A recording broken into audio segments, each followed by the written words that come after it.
The Prince by Niccolò Machiavelli is one of the most famous political thoughts books ever written. Machiavelli was a practicing political advisor in Italy in the early 16th century, but he developed this mirror for princes, this leadership guide, and he believed in unity of a national militia.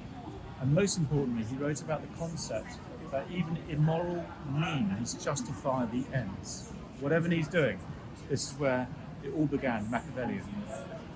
It was really quite controversial.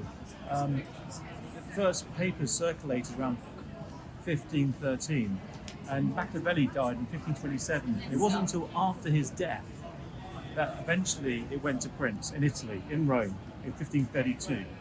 Now, copies did make their way across over to England. In fact, Queen Elizabeth, we know, Queen Elizabeth I had a copy. There's a copy that exists, I believe it's at Princeton University Library. So copies did come to the UK of this guidance for leadership. So it wasn't due to controversy. It was 100 years later when the book was actually published and translated into English and published in London. And here we have a copy here. This is the first English translation of The Prince by Machiavelli.